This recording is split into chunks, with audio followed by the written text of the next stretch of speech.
గత 5 ఏళ్ల వైసీపీ పాలనలో పేదలకు ఇల్లు ఇస్తామని చెప్పి అక్రమ వసూలు చేశారని అనంతపురం ఎమ్మెల్యే దగ్గుపాటి ప్రసాద్ తీవ్ర వ్యాఖ్యలు చేశారు. ప్రజా సమస్యల పరిష్కార వేదిక పేరుతో ఆయన నిర్వహించిన ప్రజా దర్బార్ కార్యక్రమానికి ప్రజలు పెద్ద ఎత్తున తరలివచ్చి సమస్యలు విన్నవించుకున్నారు.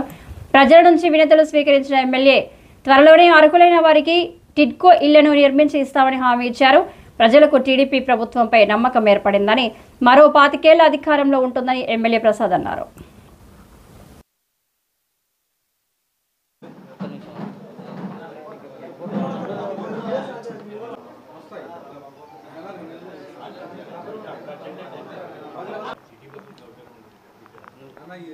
ఎలక్ట్రికల్ బస్సులు నేను 10 బస్సులు అడిగాను.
ఈరోజు అనంతపురం అర్బన్ నియోజకవర్గంలో మా ముఖ్యమంత్రి నారా చంద్రబాబు నాయుడు గారి ఆదేశాల మేరకు ప్రతి బుధవారం ప్రజా సమస్యల పరిష్కార వేదిక జరగబడుతూ ఉంది. అంటే ఇక్కడ ఎవరి వెడ్నెస్డే అంటే ప్రతి బుధవారము ఈ కార్యక్రమం చేయడం జరుగుతూ ఉంది.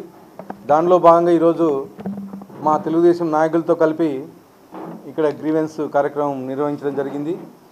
ముఖ్యంగా గతంలో హౌసింగ్ కట్టిస్తామని చెప్పేసి డబ్బులు వసూలు చేయడం జరిగింది. దాని మీద మేము చాలా వరకు డబ్బులు పే చేస్తున్నాం. ఇంతవరకు మాకు హౌసింగ్ రాలేదు.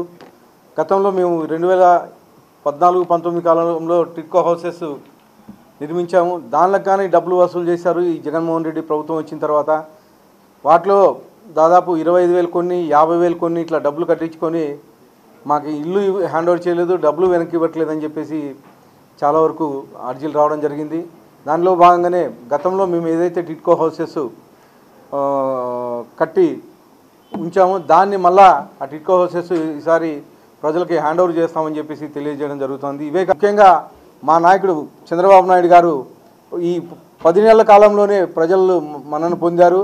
ఒక నమ్మకం అనేది ప్రజలకు క్రియేట్ చేశారు. గత 5 ఏళ్లలో నిర్వీర్యమైన వ్యవస్థని మళ్ళా తీసుకొచ్చి ప్రజలకి నమ్మకం కలిగించే విధంగా ఈ 10 నెలల కాలంలో చేశారు. ఖచ్చితంగా మేము అభివృద్ధి వైపు పోతాం.